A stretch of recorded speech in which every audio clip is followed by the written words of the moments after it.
Hey everyone, so a lot of people have been messaging me saying they really like my Doctor Who videos because I have a lot of subscribers who are Doctor Who fans, which is great.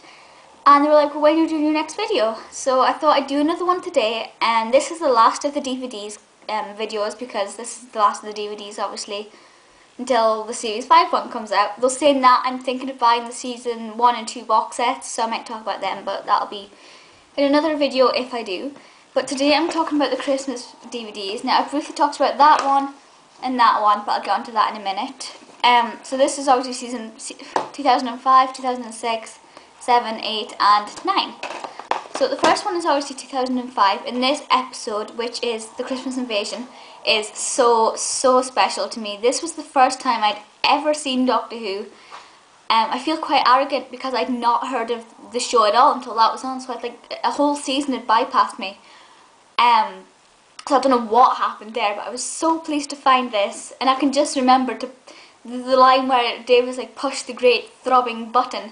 That's the sort of line that really stuck in my head from that episode. Obviously I've seen this episode loads and loads, so it's like obviously in my mind now, but it's just a really great line. That's, you know, yeah, I'm getting really tongue-tied. So this episode basically is perfect in every way. Obviously this is the first time we see David as the Doctor. He just regenerated, he's still in Chris's clothes, he still sort of looks like the 9th Doctor, he's got some new mannerisms, he's going a bit weird, and also he's asleep for most of it, because obviously the regeneration's taken a sort of little backfire and he doesn't have all of his energy back yet. So it's up to Rose and Jackie and Mickey to sort of find out what the Sycorax are doing and fight them off, because obviously the Sycorax are coming in, they're trying to get certain blood type and things and control everyone really. And I just love the Sycorax. There's a picture of them on the back. I think the Sycorax are such a great character. Nowadays the monsters and the aliens are being churned, they're being recycled, we're getting the same ones back. It seems to lack creativity and lack imagination. I mean, oh, let's add colour to the show, we'll make a Dalek bright green, you know, I don't like that. I like the unique characters, I like the different ones, and this is brilliant for that. Love the episode, so many great quotes, just so perfect in every way. I just love it completely. I have nothing bad to say about this. So the Christmas Invasion is not only my favourite Christmas episode, but also just one of my favourite episodes of Doctor Who. And then the second one, I've just noticed something about that cover, but I'll get onto that in a minute for Coronation Street fans. The second one is the Runaway Bride, which is obviously 2006, and the first time we saw Catherine Tate in Doctor Who, which obviously led on to her playing it in season 4. But this is a lovely episode. This, did I just say the title or not? The Runaway Bride. Did I say that? No, I didn't. But it's the Runaway Bride, and basically Catherine Tate, well, Donna is taken away from her wedding day, and you've got the robot Santa's back, which were in Christmas Invasion, and the spider is trying to kill her. The Racnoss Empress is trying to kill her basically, and you have her husband to be there, who's played by Don Gillette, who I absolutely adore. He plays Lucas in EastEnders, and it's a really good episode. It's very dark for a Christmas episode, but also Catherine brings that humour to it, which is what you need on Christmas Day. You know, you don't want to be sitting depressed at 7 o'clock at night on Christmas. It's so lovely. It's just so festive, yet very eerie at the same time, but it's not dingy, so it's really nice. And also the Racnoss, you can see her there, it's kind of the camera's shining off it, but she's a really lovely character. I love the Racnoss Empress. But that's another great episode, love that one, nothing wrong with that.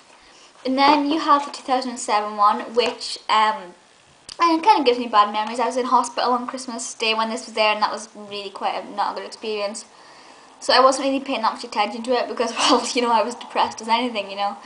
As you would be if you were in hospital on Christmas Day. But so I've watched this a few times since then, and I can't comment on how it made me feel on Christmas Day, which is a shame because this is kind of what it's all about.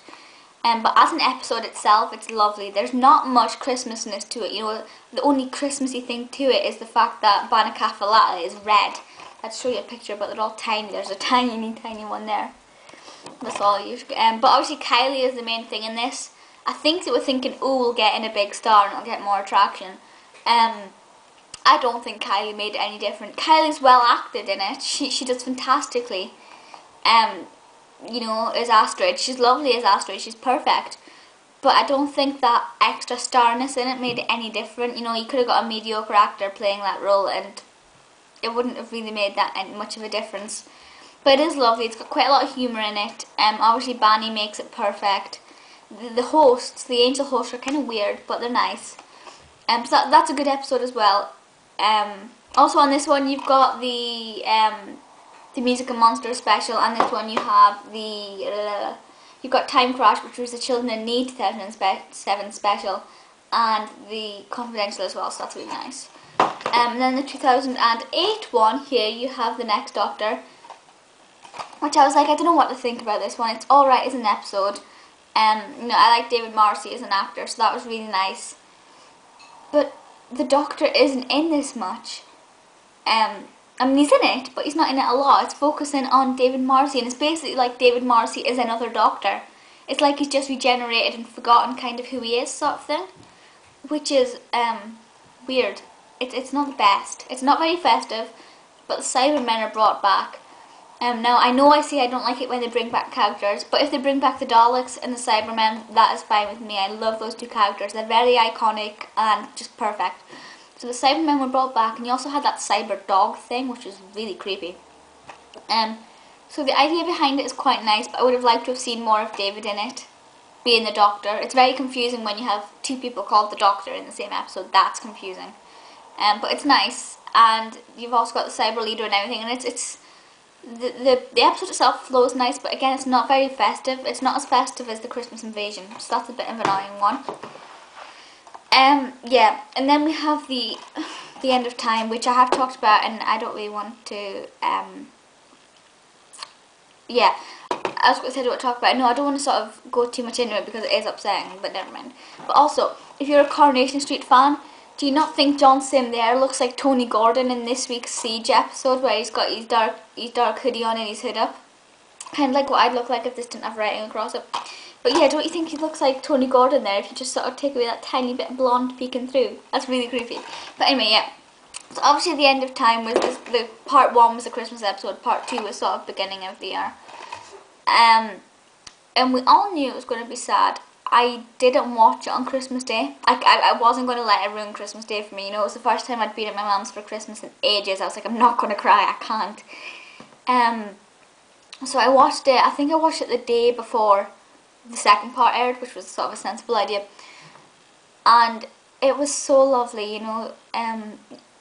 It's just so emotional, it's very Christmassy. I mean, you've got Bernard Cribbins and a hat with reindeer antlers on. You don't get more festive than that, do you? It was snowing. It's a lovely, lovely episode. Very emotional. I cried at the first part, and that doesn't say much about how I'm going to react when the second part comes along. And I was in tears at the second part. As soon as it started, I was just, my eyes are sort of filling up just now because it's so emotional. It's basically the end of an era for me, because Doctor Who ruined me in many ways, or Billie Piper did, but it was a very emotional time for me. 2005 to 2007 was horrible. 2008 was a weird year. 2009 was different. And obviously 2010 is just as it is. You've sort of been following me if you've been watching my videos with that. So Doctor Who played a very special part in my life. With the new Doctor, it's not so much, but it's very emotional still. I'm getting conscious of the time. I'm on like 9 minutes and I've got to finish this off. So this is really good. Very emotional, but perfect episode in every way, apart from the fact that it was David's last. So all of them, you're going to pay about, I think that one comes as in a box set for £11 with the Waters of Mars. But the rest of them are about £4, £5 now. Definitely worth getting hold of if you can. The best one, like I said, is Christmas Invasion, and the worst one, if I had to choose a worse one, would be The Next Doctor. It's just, it didn't grab me and it wasn't that festive. But the best one is obviously because Billie was in it, the Christmas Invasion. It was the one that started my love for Doctor Who, and it's just practically perfect in every way, like Mary Poppins, you know. So that is definitely the favourite one of them all. But they're all lovely in their own ways. Definitely worth buying if you can. Please feel free to leave comments and things. I have about 20 seconds to wrap this up, so please feel free to leave comments and things in the below bar. I'd love to know your thoughts, if you've got them, which your favourite is, which you don't like. That's everything. I have a few more Doctor Who videos coming up soon, but not on DVDs. I'll see you there. That's all I want to say, and I'll see you next time. Bye guys.